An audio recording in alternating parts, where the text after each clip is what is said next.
പരിശുദ്ധ അമ്മയ്ക്കും തിരുക്കുമാരനും ഒരു കോടി നന്ദി. എന്നെയും എൻ്റെ കുടുംബത്തെയും ഈ വിശുദ്ധമായ അൾത്താരയിൽ സാക്ഷികളായി നിർത്തിയതിന് ഒരുപാട് നന്ദി. എൻ്റെ പേര് ഷിൽജ ബേബി. ഞാൻ പാവർട്ടി സെൻറ്റ് ജോസഫ് തീർത്ഥകേന്ദ്രം ഇടവകാംഗമാണ്.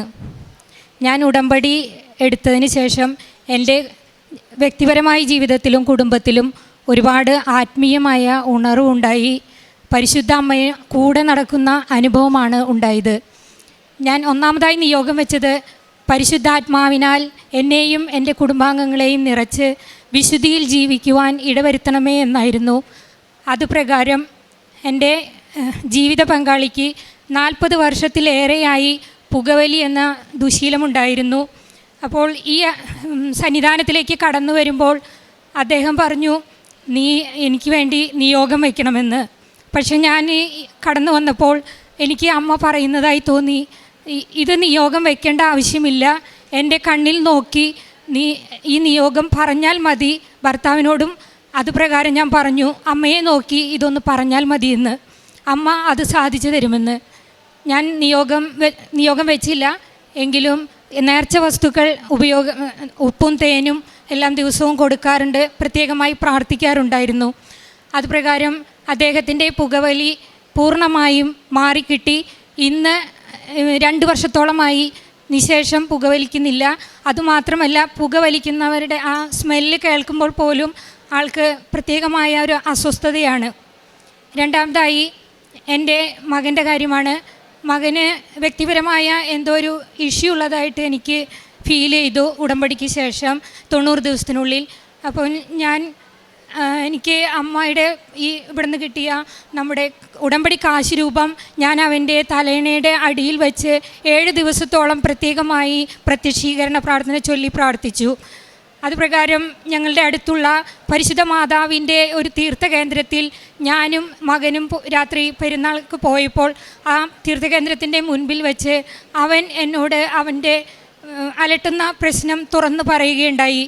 അത് ഞാൻ വീട്ടിൽ വന്ന് ജീവിത പങ്കാളിയോടും ഞങ്ങൾ ഒത്തൊരുമിച്ച് പറഞ്ഞതിന് ശേഷം അത് ക്ലിയർ ചെയ്തു. അവന് ആ ബന്ധനത്തിൽ നിന്നും പൂർണ്ണമായ മോചനം ലഭിക്കുകയുണ്ടായി.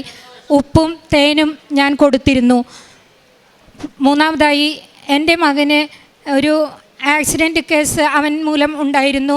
അത് കോടതിയിൽ നടക്കുന്നുണ്ടായിരുന്നു. അത് കാരണം അവന് പാസ്പോർട്ട് ലോങ് ടൈം ആയിട്ട് എടുക്കാനായിട്ട് സാധിക്കുന്നുണ്ടായിരുന്നില്ല. 1 ഇയറിനാണ് പാസ്പോർട്ട് കിട്ടിയിരുന്നത്. അതിനുവേണ്ടി ഞാൻ പ്രത്യേകം നിയോഗം വെച്ച് അഭിഭാഷകയായ അമ്മയെ ഞങ്ങളുടെ കോടതി കേസുകളിൽ മേൽ കൃപയുണ്ടാകണമേ എന്ന് നിയോഗം വെച്ചിരുന്നു.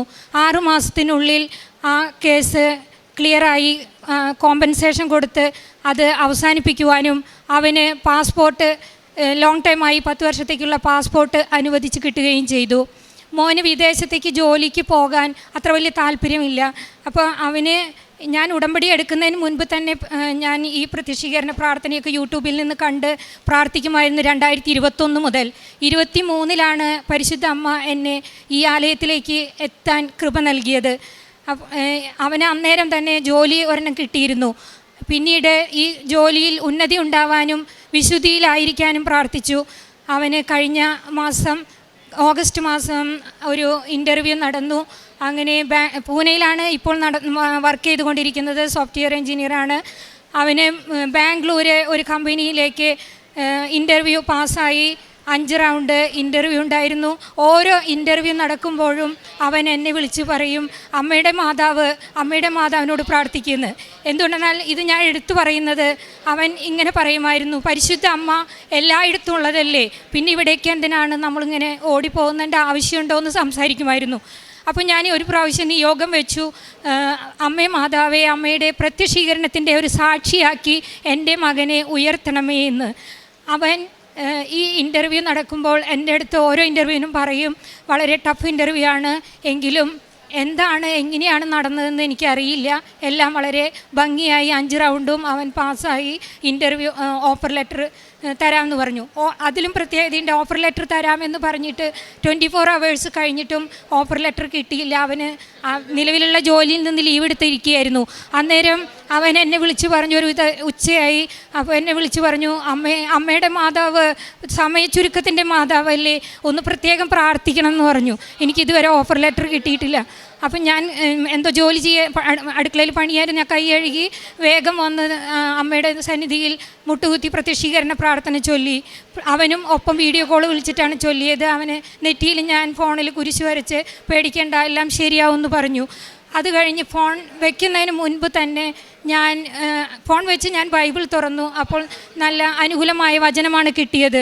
അതിനുശേഷം അപ്പോൾ തന്നെ അവൻ പറഞ്ഞു, അമ്മയുടെ മാതാവ് അടിപൊളിയാട്ട, ഇപ്പം തന്നെ എനിക്ക് കോൾ വന്നു, ഓഫർ ലെറ്റർ ഇന്ന് വൈകിട്ട് 5 മണിക്കുള്ളിൽ കിട്ടുമെന്ന് പറഞ്ഞു. ഇത് പറയാനായി ഞങ്ങൾ കഴിഞ്ഞ തവണ ഇവിടെ സാക്ഷ്യം പറയാൻ വന്നിരുന്നു. അന്നേരം ഈ ഒരു സാക്ഷ്യമായിട്ട് പറയാൻ പറ്റില്ല, ജീവിത പങ്കാളി കൂടെ ഇല്ലാത്തതുകൊണ്ട് മറ്റ് സാക്ഷ്യങ്ങൾ പറയാൻ പറ്റാത്തതുകൊണ്ട് ഞങ്ങൾ മടങ്ങിപ്പോയി. ആ ഓഫർ ലെറ്റർ വെച്ച് അവൻ വീണ്ടും ഇൻ്റർവ്യൂകൾ അറ്റൻഡ് ചെയ്തുകൊണ്ടിരുന്നു. അങ്ങനെ ഇപ്പം നിലവിൽ പൂനെയിലാണ് വർക്ക് ചെയ്തിരുന്നത്. ഓഫർ ലെറ്റർ കിട്ടിയത് ബാംഗ്ലൂർക്കാണ്. ബാംഗ്ലൂർക്ക് മാറാൻ ആൾക്ക് മനസ്സുകൊണ്ട് എന്തോ ഒരു തൃപ്തിയില്ലായിരുന്നു. അന്നേരം ഈ പൂനെയിൽ നിന്ന് തന്നെ വീണ്ടും ഒരു ഇൻ്റർവ്യൂ വന്നു. ആ ഇൻ്റർവ്യൂ പാസ്സായി. അത് ഇതിനേക്കാളും കൂടുതൽ തുക നമുക്ക് സാലറി കിട്ടുന്ന രീതിയിൽ അവന് അവിടെ അപ്പോയിൻമെൻറ്റ് കിട്ടി, ഓഫർ ലെറ്റർ കിട്ടി. അവൻ അവിടെ ജോയിൻ ചെയ്തു. കഴിഞ്ഞ മാസം ജോയിൻ ചെയ്തു. അവിടെ ചെന്നപ്പോഴാണ് അറിയുന്നത്, അവിടെ വരാമെന്ന് പറഞ്ഞ ഒരു പെൺകുട്ടി ലാസ്റ്റ് മൊമെൻറ്റിൽ അവിടെ ജോയിൻ ചെയ്യുന്നില്ല എന്ന് അറിയിച്ചത് പ്രകാരമാണ് ആ സീറ്റ് എൻ്റെ മോന് ജോലിക്കായി അമ്മ മാതാവ് ഒരുക്കി വച്ചിരുന്നത്. കഴിഞ്ഞ തവണ സാക്ഷ്യം പറയാതെ പോയത് അതിനേക്കാൾ ഉന്നതമായ ഒരു സാക്ഷ്യം പറയാൻ വേണ്ടിയാണ് മാറ്റിവെച്ചതെന്ന് ഞാൻ ഉറച്ചു വിശ്വസിക്കുന്നു. ഉടമ്പടി നേർച്ച വസ്തുക്കളായ ഉപ്പും തേനും നന്നായി ഞാൻ മോനും വീട്ടിലെ എല്ലാവർക്കും ഉപയോഗിക്കാറുണ്ട്. ഞങ്ങൾ 3-ാം തവണ ഉടമ്പടി പുതുക്കാൻ വരുമ്പോൾ ഞങ്ങളുടെ കാറ് മോനാണ് ഡ്രൈവ് ചെയ്തിരുന്നത്. അപ്പോൾ അവന് ഈ പറഞ്ഞ മാതിരി അന്നേരം ഒന്നും വിശ്വാസം അത്ര അധികം ഉണ്ടായിരുന്നില്ല. പക്ഷേ മുൻപേ പോകുന്ന ഒരു കാറ് സിഗ്നൽ കണ്ട് പെട്ടെന്ന് സഡൻ ബ്രേക്ക് ഇട്ടു. ഇവനത് ശ്രദ്ധിച്ചില്ലായിരുന്നു. പെട്ടെന്ന് അത് ഓവർടേക്ക് ചെയ്ത് അടുത്ത റോയിലേക്ക് വണ്ടി കയറ്റി നിർത്താൻ പറ്റി. എങ്ങനെയാണ് എന്താണ് സംഭവിച്ചതെന്ന് ഞങ്ങൾക്ക് ആർക്കും അറിയില്ല. അവനോടനടി ആ സ്റ്റിയറിങ്ങിൽ തലവെച്ചിട്ട് പറഞ്ഞു, ആരോ എൻ്റെ കൈ സ്റ്റിയറിങ്ങിൽ പിടിച്ച് മാറ്റി, എനിക്ക് ഒന്നും അറിയില്ല എന്താ സംഭവിച്ചതെന്ന്. അപ്പം ഞാൻ വിചാരിക്കുന്നു അത് അമ്മ മാതാവിൽ കൂടുതൽ വിശ്വാസം വരുന്നതിന് വേണ്ടിയാണെന്ന്. അടുത്തതായി എൻ്റെ സ്വന്തമായ ഞാൻ ജനിച്ചു വളർന്ന വീട് 21 വർഷത്തോളമായി അപ്പച്ചൻ പണിത വീട്ടിൽ ആങ്ങള താമസിക്കുന്നില്ല. അവൻ വേറൊരു വീട്ടിലാണ് താമസിക്കുന്നത്. അത് ഒരു ഭാഗമൊക്കെ നശിച്ചു തുടങ്ങിയിട്ടിരിക്കുകയായിരുന്നു. അപ്പോൾ ഞാൻ ഇവിടെ നിയോഗം വെച്ച് പ്രാർത്ഥിച്ചു, കർത്താവേ എൻ്റെ ഭവനത്തെ പുനരുദ്ധരിക്കണമേ എന്ന്. സങ്കീർത്തനത്തിലെ ആ ഭാഗം, ബൈബിൾ ഭാഗം പുനരുദ്ധരിക്കണമേ എന്നുള്ള ഭാഗം ഞാൻ ഏറ്റുചൊല്ലി പ്രാർത്ഥിക്കുകയും ചെയ്തിരുന്നു. ഇപ്പോൾ ആ വീടിൻ്റെ കഴിഞ്ഞ ഫെബ്രുവരി മാസം മുതൽ ആ വീടിൻ്റെ പുനരുദ്ധാരണം നടന്ന്, പുനരുദ്ധാരണം എന്നല്ല, ഒത്തിരി വലിയ വീടാക്കി വളരെയധികം സൗകര്യത്തോടു കൂടി അവനത് പുനരുദ്ധരിക്കുകയും അവിടേക്ക് താമസം മാറ്റുകയും മക്കളെയെല്ലാം ഇങ്ങോട്ട് അഡ്മിഷൻ എടുക്കുകയും ഞങ്ങൾക്കെല്ലാവർക്കും ഇനി ഒരു അപ്പച്ചൻ മരിച്ച ഓർമ്മ ദിവസമാകട്ടെ, പെരുന്നാളാകട്ടെ, എന്തിനായാലും അവിടെ ഒന്നു ചേർന്ന് ദൈവത്തിൻ്റെ നാമത്തിൽ ഒന്നു ചേരാനുള്ള കൃപ ലഭിച്ചു. ഞങ്ങൾക്ക് 3 വർഷത്തോളമായി ഒരു ഉടമ്പടി എടുക്കുന്നതിന് മുൻപ്, കൊറോണ കാലത്തിന് മുൻപ് ഒരു കട തുടങ്ങണമെന്ന് ആഗ്രഹം. കട ഉണ്ട്. ആൾക്ക് 2015 ഒരു ആക്സിഡൻറ്റ് പറ്റി 3 വർഷത്തോളമായിട്ട് കിടപ്പായിരുന്നു. ദൈവമാതാവിൻ്റെയൊക്കെ പ്രത്യേക സംരക്ഷണത്താലാണ് അതിൽ നിന്നെല്ലാം വിടുതൽ കിട്ടിയത്. അവിടെ നിന്ന് വേറെ ഒരു ജോലിയൊന്നും ചെയ്യാൻ പറ്റാത്തത് കൊണ്ട് ഒരു ചെറിയൊരു ലോട്ടറി കട നടത്തുകയായിരുന്നു. അപ്പോൾ മോന് വരുമാനമൊക്കെ ആയപ്പോൾ കുറച്ചും കൂടിയും മെച്ചപ്പെട്ട രീതിയിൽ അപ്പച്ചനെ ഒരു കടയിട്ട് ഇരുത്തണമെന്ന് അവന് ആഗ്രഹമുണ്ടായി. ഈ ഉടമ്പടി എടുത്ത് 90 ദിവസത്തിനുള്ളിൽ 3 വർഷത്തോളമായി ആഗ്രഹിച്ചിരുന്ന ആ ഒരു കാര്യം ഉടമ്പടിയിൽ വച്ചില്ലെങ്കിൽ തന്നെയും മാതാവ് അതിൽ ഇടപെടുകയും ഞങ്ങൾക്ക് മെയിൻ റോഡിൽ തന്നെ ഒരു ചെറിയൊരു കട തുടങ്ങുവാനും അതിൽ ഇന്നും നല്ല വരുമാന മാർഗമായി മുന്നോട്ട് പോകുന്നു. അമ്മയുടെ ഇവിടെ നിന്ന് ഞാൻ വാങ്ങിയ തിരുസ്വരൂപം ആ കടയിൽ പ്രതിഷ്ഠിക്കുകയും ഉപ്പും തേനും ഉപ്പ് വിതറുകയും ഒക്കെ ചെയ്തിരുന്നു. നല്ല രീതിയിൽ ആ കട മുന്നോട്ട് പോകുന്നു. ഈ കാരുണ്യ പ്രവൃത്തികളായി ഞാൻ ചെയ്യുന്നത്, ഞങ്ങൾ ഒത്തിരി വേദനകൾ അനുഭവിച്ചിട്ടുള്ളത് കൊണ്ട് രോഗികളായവരുടെയും വേദനിക്കുന്നവരുടെയും വിഷമം ഞങ്ങൾക്ക് പെട്ടെന്ന് മനസ്സിലാവും. അപ്പോൾ അതുകൊണ്ട് രോഗികളായി കഴിയുന്ന എല്ലാ മക്കളെയും, ഞങ്ങളുടെ അടുത്തുള്ളവർ രോഗികളാണെന്ന് കേട്ടാൽ ഒരു ഞായറാഴ്ച അവധി കിട്ടിയാൽ ഓടിപ്പോയി അവരെയൊക്കെ കണ്ട് അവരോട് സംസാരിക്കും. അവർക്ക് ഞങ്ങൾക്കാവുന്ന രീതിയിൽ അവരെ സഹായിക്കും. പിന്നെ മെഡിക്കൽ കോളേജിൽ പോയി, തൃശ്ശൂർ മെഡിക്കൽ കോളേജിൽ പോയി രോഗികളെ സന്ദർശിക്കാറുണ്ട്. അവിടെ നമ്മുടെ ഉടമ്പടി വസ്തുക്കൾ, നേർച്ച വസ്തുക്കൾ കൊടുത്ത് അവർക്ക് വേണ്ടി പ്രാർത്ഥിക്കാറുണ്ട്. പിന്നെ ഞാൻ കൃപാസന പത്രമെല്ലാം അവിടെ കൊടുത്ത് അവരോട് സംസാരിക്കാറുണ്ട്. കൂടാതെ തൃശ്ശൂർ പീസ് ഹോമുണ്ട്. വളരെയധികം തളർന്ന് വർഷങ്ങളോളം കിടപ്പായിട്ടുള്ള രോഗികളായ സ്ത്രീകളും പുരുഷന്മാരും കുഞ്ഞുമക്കളും കഴിയുന്ന ഒരു സ്ഥാപനമുണ്ട്. അവിടെ പോയി അവർക്ക് വേണ്ടതായ ശുശ്രൂഷകൾ ചെയ്യാറുണ്ട്. അവർക്ക് ഭക്ഷണമെല്ലാം വാരി കൊടുക്കണം, അവരോട് സംസാരിക്കണം.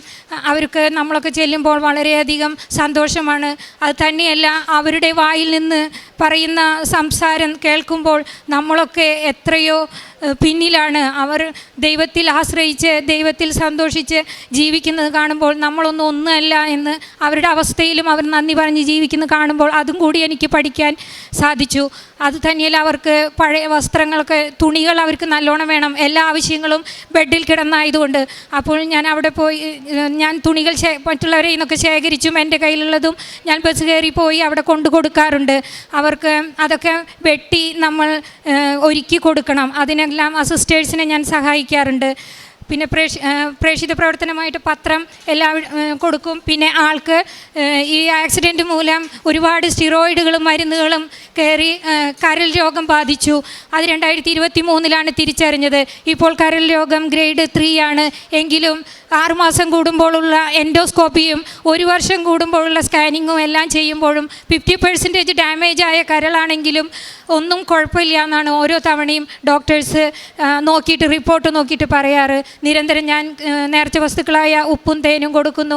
ഇങ്ങനെയെല്ലാം ട്രീറ്റ്മെൻറ്റിനായി ഞാൻ ഹോസ്പിറ്റലുകളിൽ പോകുമ്പോൾ ഉടമ്പടി നേർച്ച വസ്തുക്കളും അതുപോലെ തന്നെ ഞാൻ ഇവിടെ നിന്ന് എപ്പോഴും വരുമ്പോൾ അമ്മയുടെ കാശ് രൂപം കുറച്ച് വാങ്ങിക്കൊണ്ടു പോകും. അത് അർഹതപ്പെട്ടവർക്ക് കാണുന്നവർക്ക് കൊടുക്കാറുണ്ട്. എപ്പോഴും ഞാൻ ഡോക്ടറെ അടുത്ത് OPയിൽ പോകുമ്പോഴും ഒരാളെയെങ്കിലും എനിക്ക് പ്രത്യേകമായി അമ്മ കാണിച്ചു തരും. അവരോട് സംസാരിക്കാനും അവരുടെ കാര്യങ്ങൾ കേട്ട് അവർക്ക് ആശ്വാസം കൊടുക്കാനും അതുപോലെ തന്നെ അമ്മയെക്കുറിച്ച് പറയാനും പത്രം കൊടുക്കാനും ശ്രമിക്കും.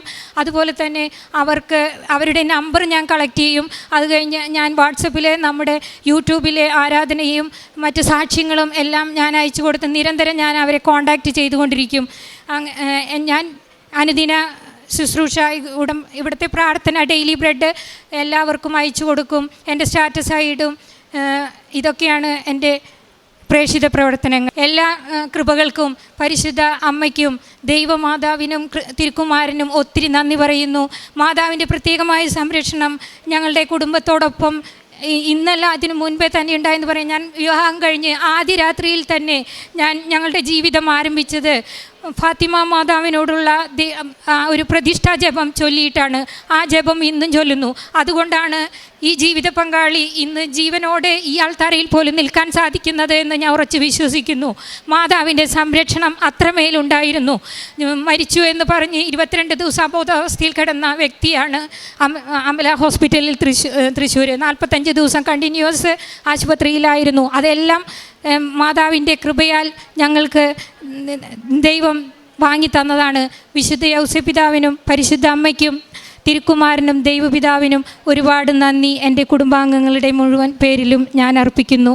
എൻ്റെ സാക്ഷ്യം ഞാൻ അവസാനിപ്പിക്കുന്നു. നന്ദി, നമസ്കാരം. 1 പത്രോസ് 2:2 രക്ഷയിലേക്ക് വളർന്നു വരേണ്ടതിന് നിങ്ങൾ പരിശുദ്ധവും ആത്മീയവുമായ പാലിന് വേണ്ടി ഇളം പൈതങ്ങളെപ്പോലെ ദാഹിക്കുവിൻ. ഷിൽജ ബേബി എന്ന ഈ സഹോദരി തൻ്റെ മരിയൻ ഉടമ്പടി ജീവിത സാക്ഷ്യാനുഭവങ്ങളാണ് നമ്മോട് പങ്കുവച്ചത്. സഹോദരി സൂചിപ്പിച്ചത് സഹോദരിക്കും മകനും ജീവിത പങ്കാളിക്ക് ലഭിച്ച ഓരോ അനുഭവങ്ങളെയാണ്.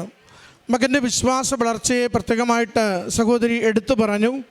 പലപ്പോഴും അമ്മയുടെ മാതാവ്, കൃപാസന മാതാവിനെ അവൻ അങ്ങനെ ആണ് സ്ഥിരം വിളിച്ചിരുന്നത് എന്ന് സൂചിപ്പിച്ചിരുന്നു. എല്ലായിടത്തും മാതാവ് ഉള്ളതല്ലേ, എങ്കിൽ അമ്മയുടെ മാതാവിനൊരിക്കൽ ഇത്ര ദൂരം തൃശ്ശൂർ നിന്ന് ഇവിടം വരെ വരേണ്ട കാര്യമുണ്ടോ എന്ന് ചോദിച്ചിരുന്ന ഒരു മനസ്സ് മകനെക്കുറിച്ച് അമ്മ സൂചിപ്പിക്കുന്നുണ്ട്. എന്നാൽ അമ്മ പറയുന്നുണ്ട് അവൻ്റെ ജീവിതത്തിൻ്റെ ഓരോ അനുഭവത്തിലും കൃപാസനം പ്രത്യക്ഷീകരണ മാതാവിൻ്റെ ശക്തമായ ഇടപെടൽ മകന് ലഭിച്ചുകൊണ്ടാണ് മകൻ ജീവിതത്തെ ഇന്ന് നിലയുറപ്പിച്ച് നിർത്തിയിരിക്കുന്നത്. അത് ഒരു കൃപാസനത്തിലേക്ക് വരുന്ന വഴിയിലുണ്ടായ ഒരു വാഹന അപകട സമയത്ത് ആ വണ്ടി ആരോ സ്റ്റിയറിംഗ് പിടിച്ച് തിരിച്ചു നിർത്തിയതുപോലെ എല്ലാ ക്ലേശവും ഒഴിവാക്കി സുരക്ഷിതമായി ആ വാഹനത്തെ സംരക്ഷിച്ചത് മകൻ്റെ അനുഭവത്തിലുണ്ടായത് സാക്ഷ്യപ്പെടുത്തി. മകൻ്റെ ജോലിക്ക് വേണ്ടിയുള്ള പരിശ്രമങ്ങളിൽ പലപ്പോഴും തടസ്സങ്ങൾ നേരിട്ടപ്പോൾ അവൻ പിന്നീട് ഓരോ ഇൻ്റർവ്യൂവിന് പോകുമ്പോഴും കൃത്യമായിട്ടും വീട്ടിൽ വിളിച്ച് അമ്മയുടെ മാതാവിനോട് പ്രാർത്ഥിക്കണമെന്ന് പറഞ്ഞ് ആ കൃപാസന മാതാവിൽ അവനുള്ള വിശ്വാസത്തെയും ശരണത്തെയും ഉറപ്പിച്ചുകൊണ്ട് അവൻ പങ്കെടുക്കുകയും ജോലി നേടുകയും ചെയ്തതിനെ അമ്മ സാക്ഷ്യപ്പെടുത്തി. അതോടൊപ്പം തന്നെ ജീവിത പങ്കാളി പ്രത്യേകം പറഞ്ഞിരുന്നു, കൃപാസനത്തിൽ വന്ന് ഉടമ്പടി എടുക്കുമ്പോൾ ഒരു നിയോഗം എൻ്റെ പുകവലി ശീലം മാറുന്നതിന് വേണ്ടി വെക്കണമെന്ന്. എന്നാൽ അമ്മ പറയുന്നുണ്ട്, ഞാൻ ഇവിടെ വന്ന് മാതാവിൻ്റെ കണ്ണുകളിൽ നോക്കുമ്പോൾ മാതാവ് അത് നിയോഗത്തിൽ വെക്കേണ്ട, എന്നോട് നേരിട്ട് പറഞ്ഞാൽ മതി എന്ന് ഒരു സൂചന, ഒരു സന്ദേശം കൈമാറുന്നു. അമ്മയോട് അതുപോലെ തന്നെ ചെയ്യുന്നു. അമ്മയുടെ ജീവിത പങ്കാളിയുടെ പുകവലി മാറുന്നതിന് വേണ്ടി കമ്മ്യൂണിക്കേഷൻ ചെയ്തിട്ട് ഉടമ്പടി എടുത്ത് തിരികെ പോകുന്നു. ഇന്ന് സഹോദരൻ പുകവലിയില്ല, പുകമണം കേൾക്കുന്നത് പോലും എത്ര അസ്വസ്ഥത ഉളവാക്കുന്നുവെന്ന് കൂടി സാക്ഷ്യപ്പെടുത്തുകയാണ്.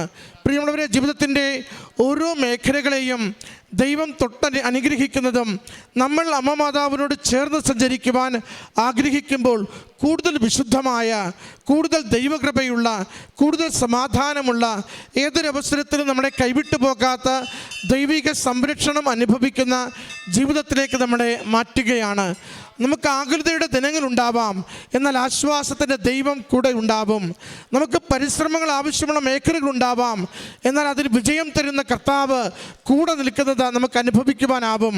നാം ചില നേരങ്ങളിൽ നമ്മളിൽ തന്നെ പ്രതീക്ഷയില്ലാതെ നമ്മുടെ മെറിറ്റ് മുഴുവനും 0 or മൈനസ് എന്ന് നമ്മൾ പറയുന്നുണ്ടാവാം. എന്നാൽ കൃപയുടെ ദൈവം നമ്മുടെ ജീവിതത്തിൻ്റെ മെറിറ്റ് നോക്കാതെ അനുഗ്രഹിക്കുന്നത്, സൗജന്യമായി നാം നേടുന്നത് നമുക്ക് കാണാനാവും. മകൻ്റെ ജോലിയുടെ വിഷയത്തിലാണെങ്കിലും കുടുംബത്തിൻ്റെ ഒരു കട തുടങ്ങിയ വിഷയത്തിലാണെങ്കിലും ഒക്കെ ഒരു ചെറിയ കാര്യങ്ങൾ സാധാരണ പോലെ തുടങ്ങി, എന്നാൽ അമ്മ മാതാവ് ഓരോന്നിനെയും അനുഗ്രഹിച്ച് ഓരോരുത്തരുടെ ജീവിതത്തിനും മേന്മയ്ക്കുള്ള വിഷയമായി മാറ്റുകയും ചെയ്യുന്നു. അതിൻ്റെ സാക്ഷ്യമാണ് ഈ കുടുംബം ഈ അൾത്താരയിൽ പങ്കുവെച്ചത്. സഹോദരൻ്റെ ദുശ്ശീലങ്ങൾ മാറ്റിക്കൊടുത്തതിന്, മകന് ജോലി നൽകി ജീവിതം സുരക്ഷിതമാക്കിയതിന്, ഭവനത്തിന് സമാധാനം നൽകിയതിന്, പ്രാർത്ഥനയിൽ ഐക്യത്തിൽ അമ്മ മാതാവിനോട് ജീവിതം കൊടുത്തുകൊണ്ട് ജീവിത ക്ലേശങ്ങൾ തരണം ചെയ്യുവാനുള്ള അനുഭവങ്ങളും സന്ദേശങ്ങളും കുടുംബത്തിന് കൈമാറിയതിന് അമ്മ മാതാവിനും തിരുക്കുമാരനും നന്ദി പറഞ്ഞുകൊണ്ട് കരങ്ങളടിച്ച് ഈ സാക്ഷ്യം സമർപ്പിക്കാം. അത്യപൂർവ ദൈവാനുഭവങ്ങൾ ഇനി നിങ്ങൾക്കും സ്വന്തം. ഈ യൂട്യൂബ് ചാനൽ ഇതുവരെ സബ്സ്ക്രൈബ് ചെയ്തിട്ടില്ലെങ്കിൽ ഇപ്പോൾ തന്നെ സബ്സ്ക്രൈബ് ചെയ്യുക. ഈ വീഡിയോ ഇപ്പോൾ തന്നെ നിങ്ങളുടെ സുഹൃത്തുക്കൾക്ക് ഷെയർ ചെയ്തുകൊണ്ട് കർത്താവിൻ്റെ പ്രേക്ഷിതരാകുക.